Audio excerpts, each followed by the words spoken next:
데살로니가전서 5장 1절부터 11절까지 말씀입니다. 함께 한 목소리로 읽겠습니다.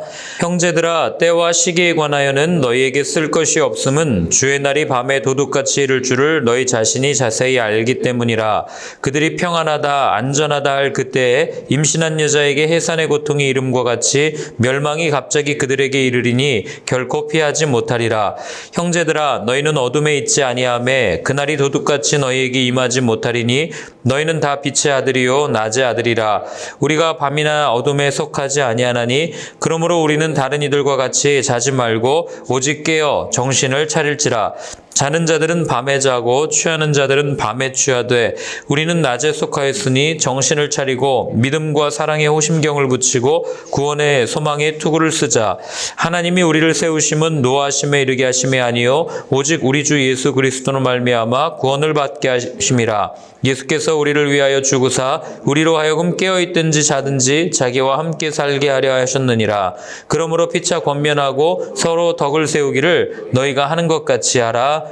아멘. 성경을 읽다 보면은 예전에 제가 믿음이 없을 때 이 본문을 읽다가 그런 생각을 한 적이 있어요. 참 하나님 참 나쁘다 이런 생각을 한 적이 있습니다. 왜 나쁘냐면 아니 그 마지막 때를 그냥 정확하게 내가 언제 올 거야 분명하게 말씀해 주시면 그냥 그때를 잘 준비하면서 정리하고 또 이렇게 맞이할 텐데 언젠지는 알려주지도 않고 무조건 마지막 때에는 심판이 있을 거야 이렇게 하는 게 마치 협박하는 하나님처럼 느껴졌던 거예요. 이게 마냥 기다리게 하는 게 하나님의 특징인가.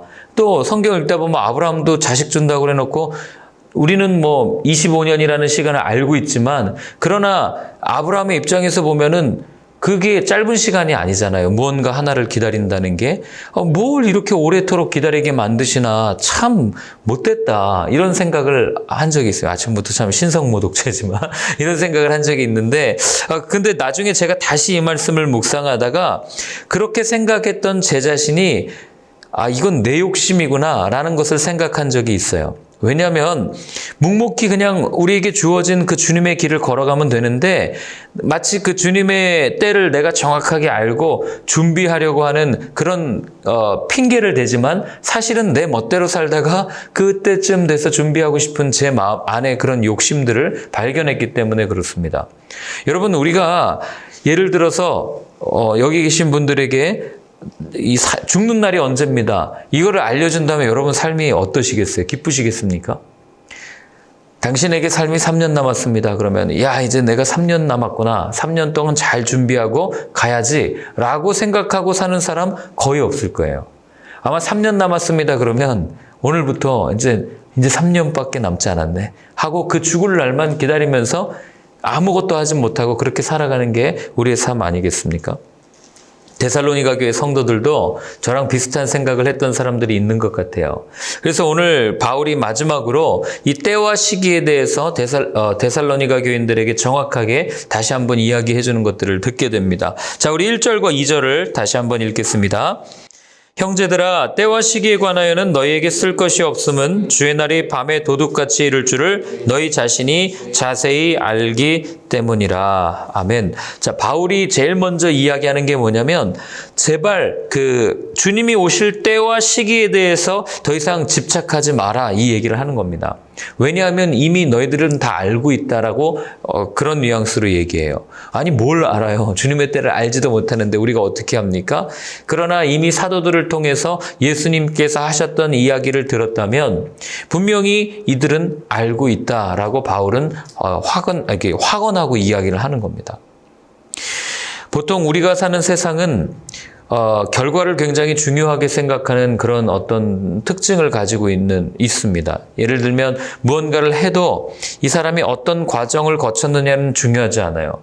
얼마 만에 만들었느냐, 어떤 성과를 냈느냐, 그리고 얼마의 수익을 냈느냐 여기에 초점을 두고 그 사람의 모든 것이 평가됩니다. 일을 진행하는 과정 중에 설사 일이 그르쳤다 하더라도 그 과정 가운데 팀원이 하나 되고 무언가 이렇게 아름다운 열매들이 그 과정 가운데 있었다 해도 결과가 좋지 않으면 그 사람은 나중에 인사발령을 대기받고 있는 상태가 될 확률이 아주 높은 거죠. 그게 우리가 사는 세상의 모습입니다. 이 본문도 마찬가지예요. 이 당시 사람들도 마찬가지였어요. 도대체 언제 오시냐? 오신다고 했는데 그것을 왜 우리에게 안 알려주시냐? 우리의 끝은 어떻게 되는 거냐? 이런 마지막에 대한 관심들이 이 당시에도 있었던 거죠. 그냥 딱 기도하면 예수님께서 속 시원하게 야 이때야 이때니까 잘 준비해라고 말씀해 주시면 참 좋겠는데 그렇지 않으신 거죠. 왜 그런지 아세요? 하나님께서는 우리가 만들어내는 열매에도 관심이 있지만 우리가 그 열매를 만들어내는 그 결과가 도출되기까지의 과정도 중요하게 보시기 때문에 그래요. 뭐 예수님이 열매로 안다라고 해서 우리가 어떤 열매를 맺느냐 우린 이 결과만 생각하지만 그러나 성경이 말하는 그 열매가 나오기까지는 그 사람이 했던 모든 과정들이 그 열매로 나온다라는 단어를 그대로 사용하고 있기 때문에 열매라는 단어에 우리는 주목하지만 그 열매보다도 그 열매가 맺혀지기까지 그 모든 일련의 과정들을 하나님은 다 보고 계신다는 것이 성경이 말하는 어떤 하나님의 판단 근거입니다. 우리는 종말의 때에 건짐을 받는 것에 관심이 많지만 하나님은 종말의 때를 준비하는 그 모습도 중요하게 생각하신다는 거예요. 그래서 하나님의 관심은 언제나 과거도 아니고 미래도 아니고 현재예요. 지금 어떻게 하나님을 의지하고 있는가, 누구를 바라보고 있는가, 어떤 생각을 하고 살아가고 있는가, 어떤 태도로 오늘 하나님과의 관계를 맺고 있는가. 여기에 하나님은 관심이 있지 하나님 내가 이게 되면 이런 일을 하겠습니다. 또는 하나님 내가 과거에는 참 하나님 뜨겁게 믿었는데 그때를 다시 뭐 이렇게 추억하면서 하는 신앙들이 있는데 그런 신앙은 하나님께서는 그렇게 썩 중요하게 생각하지 않는 거죠. 더 중요한 건 지금 내가 오늘 하나님께 어떤 음성을 들었고 어떠한 이야기를 듣고 있는가 이게 중요하다고 하는 겁니다. 그래서 바울이 우리 어제도 살펴봤고 엊그저께도 살펴봤지만 종말에 대한 이야기를 하면서 이 현재를 중요하게 생각했던 이유가 거기 있는 거예요. 현재 진행형이라고 제가 말씀드리지 않았습니까? 자, 그럼 그때는 도대체 우리가 어떻게 알 수 있냐? 언제 임하냐? 그게 3절에 나와요. 우리 같이 한번 읽어보겠습니다. 그들이 평안하다 안전하다 할 그때에 임신한 여자에게 해산의 고통이 이름과 같이 멸망이 갑자기 그들에게 이르리니 결코 피하지 못하리라. 바울이 이야기한 핵심은 언제인지는 우리가 구체적으로 정확하게 알 수 없지만 반드시 임한다. 이거를 우리한테 이야기를 해주는 거죠. 그러면 그날 하나님께서 임하시는 그날 주님이 다시 오시는 그날의 특징이 뭐냐? 2절에 보면 도둑같이 임할 거다. 그리고 3절에 보면 안전하다 평안하다 할 그때에 홀연히 갑자기 임하게 될 것이다. 이 얘기를 하는 거죠. 아니 우리가 이렇게 평안하게 살고 있는데 우리가 이렇게 안전하게 살고 있는데 주님이 오신다고요? 아니 주님이 오실 기미가 전혀 보이지 않는데 주님이 오신다고요? 우리는 그렇게 이야기할 수 있다는 거예요. 별일 없을 것 같이 살다가 갑자기 주의 심판의 날이 임할 수 있다는 것을 바울은 우리한테 알려주고 있는 겁니다. 왜 이렇게 이야기할까요? 우리의 본성이 그렇잖아요. 긴장하고 살다가도 내가 원하는 거를 조금 이루면 그때부터는 이렇게 풀어져서 언제부턴가 나태해지는 우리의 모습들을 바울은 알고 있었던 거죠.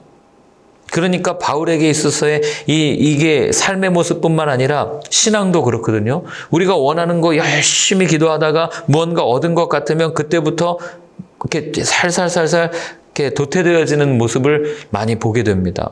그러니 바울은 이 신앙이라는 건 믿음이라는 건 그런 게 아니고 끝까지 주님 앞에 붙어 있는 거고 늘 주님 안에 거하는 건데 내 감정, 내 상황에 따라서 주님에게 붙어 있다가 또 떨어져 있다가 세상에 속해 있다가 이런 모습들을 바울이 봐온 거예요. 그러니까 바울이 끊임없이 하는 얘기는 항상 주님을 인식하고 살아라. 주의 때를 기억하고 살아라. 그 이야기를 하고 있는 겁니다. 왜요? 언제 임할지 모르니까.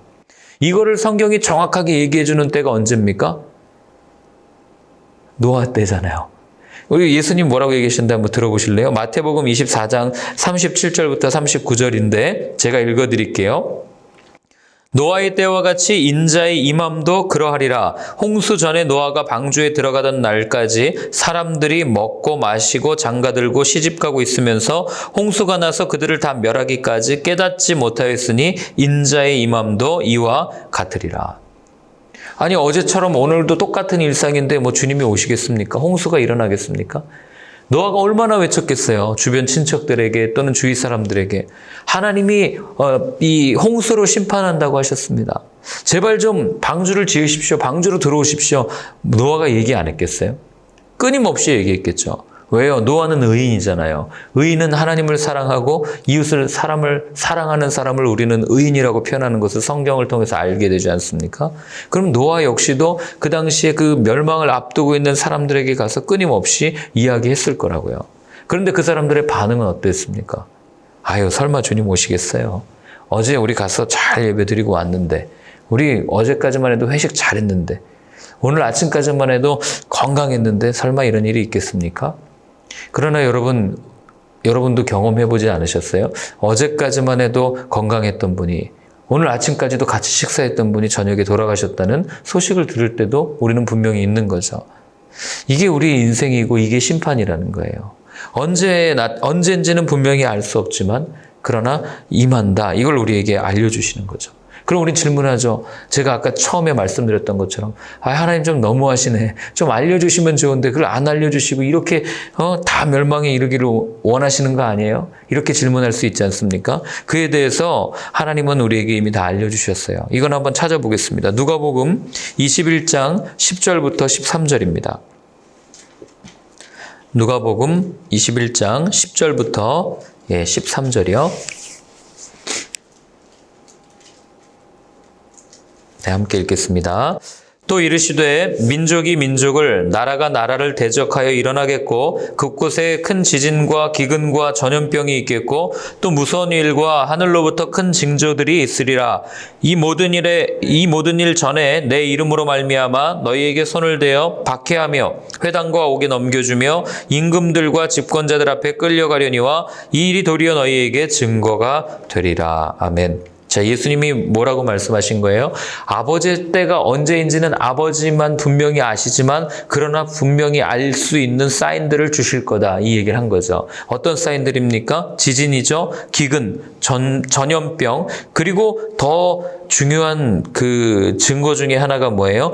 이 모든 일에 앞서서 하나님을 대적하는 일들이 있을 거다. 그래서 예수님을 따르는 사람들, 하나님을 따르는 사람들을 박해하고 어디에요? 이렇게 감옥에 갇히게 하고 이런 일들이 일어날 거다. 이 이야기를 오늘 바울이 하는 겁니다. 그런데 여러분이 이 모습 어디서 많이 본 장면 아닙니까? 오늘 예수님이 누가복음에 말씀하신 이 장면 어디서 보셨어요? 우리가 사는 세상에서 매일 듣는 소식들 아닙니까? 전쟁, 기근, 전염병, 더군다나 예수 믿는 사람들을 박해하는 그런 여러 가지 소식들을 우리가 얼마나 많이 들어요. 물론 우리는 그동안 예수 믿는다고 박해받으면서 살아오진 않았습니다. 그러나 앞으로는 박해가 있을 거라는 것이 지금 곳곳에 드러나는 거 아니에요?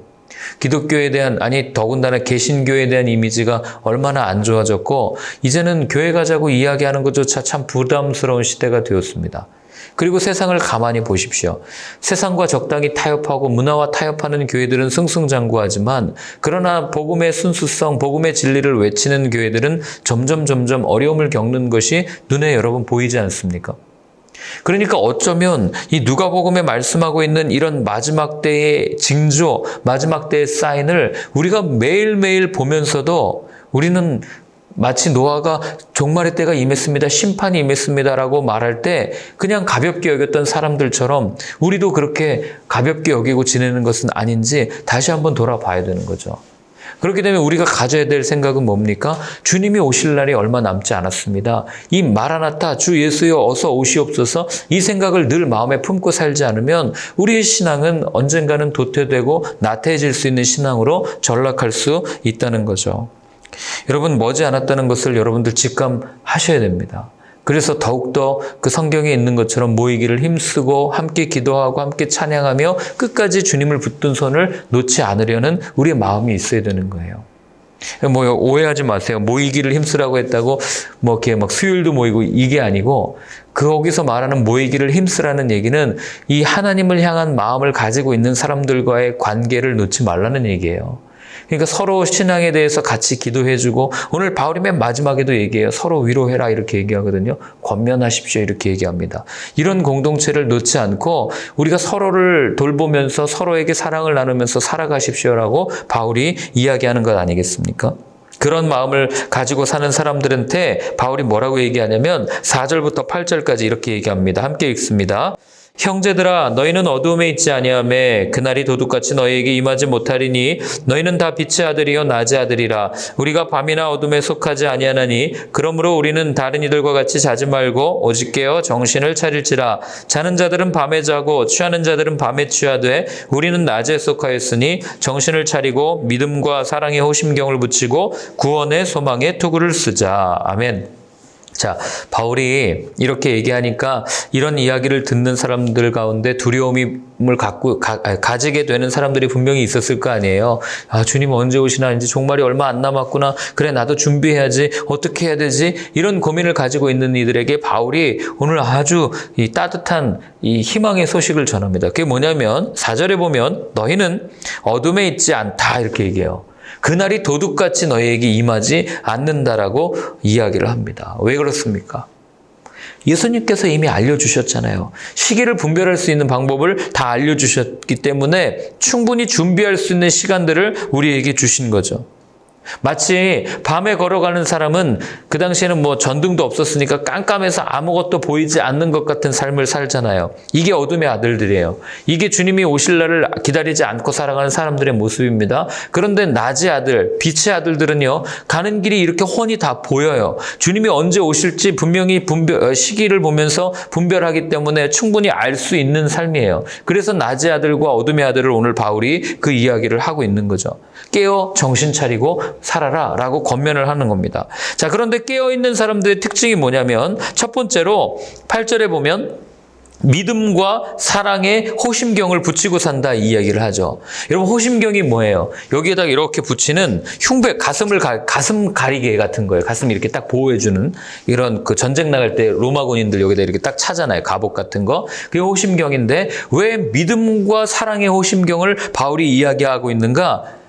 왜 믿음과 사랑의 호심경이 종말의 때에 우리를 구원해 주는가? 그 이야기를 하는데 그게 왜 그러냐면 여러분 보세요. 믿음의 대상은 누구예요? 우리가 누굴 믿죠? 하나님을 믿잖아요. 그러니까 하나님을 믿는 믿음을 여기다 붙이고 갑니다. 그죠? 그러니 살면서 하나님을 믿는 믿음으로 우리가 승리한다 이런 말씀도 있지 않습니까? 자, 두 번째 사랑은 성경이 말하는 사랑은 어떤 사랑입니까? 형제를 사랑할 때 또 하나님을 사랑하는 사랑, 아가페적인 사랑을 이야기하잖아요. 우리가 살면서 믿음과 사랑의 삶으로 그렇게 살아낸다면, 그렇게 호심경을 붙이고 산다면 여러분 우리가 누군가를 도우면은요 언젠가 그 도움이 돌아온다는 거 알잖아요. 누군가를 사랑하고 살면 그 사랑을 받은 사람이 언젠가는 우리를 다시 품고 우리를 보호해 준다는 것을 바울은 알고 있었던 거예요. 본인이 선교여행을 다니면서 많이 전도도 하고 또 전도하지 못한 사람들은 또 얼마나 많았겠어요. 그런데 그들을 끝까지 품고 사랑할 때 그 사람들이 비록 예수는 믿지 않았음에도 불구하고 자기를 보호해주는 경험도 했을 것이고 또 전도했을 때 그렇게 박해했지만 예수를 믿고 자기의 목숨을 내어놓고 자기의 선교여행을 후원하고 돌봐주는 그런 사람들을 바울은 경험했을 거라고요. 그러니까 이 마지막 때 어려운 때에 우리를 보호해 줄 수 있는 것은 하나님을 믿는 믿음과 형제를 자매를 사랑하는 그 사랑이 우리를 보호해 줄 겁니다라고 분명하게 이야기하는 겁니다. 자, 그리고 두 번째로는 무엇이 우리를 보호해 주냐면 구원의 소망의 투구. 이걸 원어 그대로 해석을 하면 구원이라는 소망의 투구 이걸 얘기하는 거죠. 구원이 뭐예요? 건진받은 사건 아닙니까? 그러니까 그 마지막 때 종말의 때에 구원의 소망, 구원이라는 소망을 투구를 쓰자라는 얘기는 그 구원이 내 삶에 임하여졌는데 누구를 통하여 임하여졌는가? 예수 그리스도의 십자가를 통해서 임해졌습니다. 그렇기 때문에 이 종말의 때에서 건짐을 받는 한 가지 방법은 그분을 의지하는 겁니다. 라고 바울이 이야기하고 있는 거예요. 대놓고 예수님이라고 얘기하지 않지만 그러나 예수 그리스도를 붙잡아야 그분 안에 꼭 붙어 있어야 이 환난으로부터 건짐을 받을 수 있다. 이 이야기를 바울이 하고 있는 거죠. 세 가지 얘기했죠. 하나님을 믿는 믿음, 이웃을 사랑하는 사랑, 그리고 예수님을 의지해라. 결국 율법의 전부라는 것을 우리는 알게 되는 거죠. 하나님이 우리에게 요구하셨던 모든 것이라는 것을 알고 있는 겁니다. 그래서 예수님만이 우리 모든 성도의 희망이다. 이것을 알기 때문에 9절부터 11절까지를 이야기하는 겁니다. 한번 같이 읽겠습니다. 하나님이 우리를 세우심은 노하심에 이르게 하심이 아니요 오직 우리 주 예수 그리스도로 말미암아 구원을 받게 하심이라. 예수께서 우리를 위하여 죽으사 우리로 하여금 깨어있든지 자든지 자기와 함께 살게 하려 하셨느니라. 그러므로 피차 권면하고 서로 덕을 세우기를 너희가 하는 것 같이 하라. 아멘. 똑같은 내용 아니겠어요? 결국 하나님이 우리를 세우심은 이 심판, 이 멸망, 종말의 때에 우리가 흔히 얘기하는 지옥에 가기 위해서 우리를 세우신 것이 아니라 하나님께서 어떻게 해요? 예수 그리스도로 말미암아 구원을 얻게 하기 위해서 우리를 세웠다. 그리고 마지막으로 주는 비밀이 뭐냐면 예수님께서 우리를 온전하게 하시기 위해서 뭐 했다고요? 공동체를 세우셨다는 것을 분명히 우리한테 이야기해 주는 거죠. 그 공동체가 여기서 어떤 단어로 표현됩니까? 피차 권면해라, 서로 덕을 세우기를 힘써라. 이런 단어들이 다 공동체의 중요성을 이야기하는 것 아니겠습니까? 저는 저희가 몇 명 되진 않지만 주일날 모여야 한 3, 40명 모이고 아침에는 많이 모이면 5명, 적게 모이면 2명, 3명 모이지만 저는 이 성수 공동체가 이 숨터 공동체가 이런 공동체가 되었으면 좋겠어요. 정말 예수님의 오심을 기다리면서 서로의 삶을 나누고 또 마지막 때를 준비하면서 그렇게 사랑하는 삶. 그래서 마지막 때를 준비하는 유일한 방법은 서로 사랑하는 삶밖에 없다는 것을 여러분들이 꼭 기억하시고 이곳에서 아침에 이렇게 인사라도 좀 하시고 그렇게 저희가 공동체를 또 아름답게 이루어갈 수 있었으면 좋겠습니다. 너무 걱정하지 마십시오. 그리고 주님은 분명히 시기를 우리에게 알려주셨기 때문에 우리가 충분히 준비하고 주님을 맞이할 수 있다는 것 꼭 기억하셨으면 좋겠습니다. 그리고 마지막 때가 언제다라고 얘기하면 거기서부터는 도망치십시오. 성경이 알려준 거 아니잖아요. 그러니까 이단 분별하는 거 굉장히 쉬워요. 마지막 때가 언제다 이야기하면 그냥 나오시면 됩니다. 이해되시죠? 같이 오늘 기도할 때는 하나님 우리에게 이런 공동체를 주셔서 감사합니다. 함께 주님의 오심을 준비하고 서로 사랑하는 그런 저희의 삶이 될 수 있도록 주님 도와주시옵소서. 함께 같이 기도하겠습니다. 하나님 아버지 오늘도 바울을 통하여 이 마지막 때의 이야기들을 함께 나누게 하셔서 감사합니다. 하나님 그 마지막 때 우리가 다시 한번 주님을 기억하고 기다리며 잘 준비할 수 있도록 우리에게 또한 이런 좋은 관계, 좋은 만남을 주셔서 감사합니다. 하나님 끝까지 우리가 서로 사랑하며 품으며 나아갈 때 우리를 통하여 아버지의 나라가 이 땅 가운데 임하는 것을 바라보는 저희의 삶이 될 수 있도록 주여 인도하여 주시옵소서. 하나님 아버지 오늘도 주님 앞에 다시 한번 결단합니다. 주님의 오심을 온전히 준비하며 나아갈 수 있도록 등불을 준비했던 처녀들처럼 이때를 잘 분별하며 주님을 기다리는 지혜로운 저희의 삶이 될 수 있도록 주여 인도하여 주시옵소서. 이제는 우리 주 예수 그리스도의 크신 은혜와 하나님 아버지의 사랑과 성령의 인도하심을 따라 정말 주와 함께 주님의 오심을 기다리며 지혜롭게 준비하겠다고 결단하는 모든 분들 머리 위에 이제로부터 영원까지 늘 함께하여 주옵시기를 간절히 축원하옵나이다. 아멘.